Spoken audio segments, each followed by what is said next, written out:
Father Lawrence presents the Christian context of the Gospel reading on Christ's resurrection and ascension. This is an excerpt from the book titled The Good Heart. A reading from the Holy Gospel according to St. John, chapter 20, verses from 10 to 18. So the disciples went home again, but Mary stood at the tomb, weeping. As she wept, she peered into the tomb, and she saw two angels in white sitting there, one at the head and one at the feet, where the body of Jesus had lain. They said to her, "Why are you weeping?" She answered, "They have taken my Lord away, and I do not know where they have laid him." With these words, she turned round and saw Jesus standing there, but did not recognize him. Jesus said to her, "Why are you weeping? Who is it you are looking for?" Thinking it was the gardener, she said, "If it is you, sir, who removed him, tell me where you have laid him, and I will take him away." Jesus said, "Mary." She turned to him and said, "Rabboni," which is Hebrew for my master. Jesus said, "Do not cling to me, for I have not yet ascended to my Father. But go to my brothers and tell them that I am now ascending to my Father and your Father, my God and your God." Mary of Magdala went to the disciples with her news. "I have seen the Lord," she said, and gave them his message. The Christian context. The resurrection of Jesus is the basis of Christian faith. None of the Gospels describes the actual moment of the resurrection. Yet, each Gospel describes the appearance of Jesus to his disciples in a bodily form, a subtle or spiritual body after his death. The story of the life of Jesus in the four canonical Gospels is written backward from the standpoint of this resurrection experience. In all the Gospels, Jesus first appears to women after his death. In this passage from St. John's Gospel, Jesus first appears to Mary Magdalene, a close disciple of Jesus, traditionally identified with the reformed prostitute of an earlier Gospel story. The first encounter with the risen Jesus creates confusion and misunderstanding and even complete disbelief among the disciples, even though Jesus had predicted his resurrection after 3 days. 3 days is a biblical symbol for a complete cycle of time. Mary Magdalene looks into the empty tomb and sees two angels.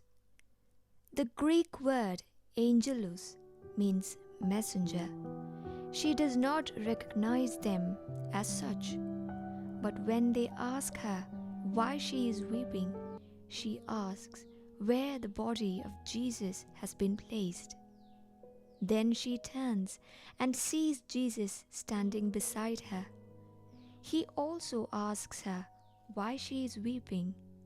She thinks he is the gardener and asks him to tell her where he has put the body of Jesus. Jesus then calls her by her name. This opens her mind, and she recognizes Jesus and calls him Master. Calling Mary by name echoes an earlier passage in the Gospel of John, in which Jesus compared himself with the Good Shepherd who calls each of his sheep by its individual name. In biblical tradition, a person's name signifies his or her real self. To know the risen Jesus, it is necessary to know one's true self. Jesus tells her not to cling to him because he has not yet ascended to the Father. The old form of relationship to Jesus is over. In the final stage of life, he is to be reabsorbed into his source. The ascension took place a symbolic 40 days after the resurrection, but Jesus promised to remain with his disciples till the end of time. Today, Christians understand Jesus as being both there and here. Jesus tells Mary he is going to ascend to his Father and her Father, to his God and her God. This reminds us of the statement Jesus made to his disciples shortly before his death. He said that he saw them not as his servants but as his friends, because he had shared with them all he had learned from his Father. Christians believe, therefore, that in union with the glorified, transfigured humanity of Jesus, we are all able to share in his unique relationship to the Father, to share in the nature of God. An ontological change occurred in human nature as a result of the birth, life, death, resurrection, and ascension of Jesus. But this is realized in each person as we live out the stages of our life, incorporating his experience in ours. At a doctrinal and philosophical level of dialogue, the importance of the resurrection is that it shows the uniqueness of Jesus. Uniqueness is not to be confused with exclusivity.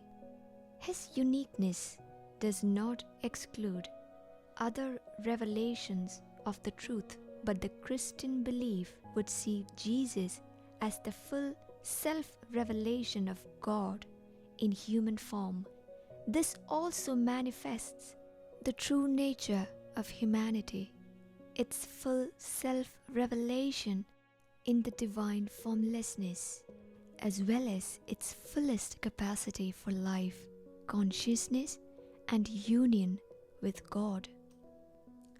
The resurrection is also important, however, because it shows that the greatest human fear of death is based on illusion. Death is not the end of life, but the final entry into fullness of life, which is sharing in the being of God.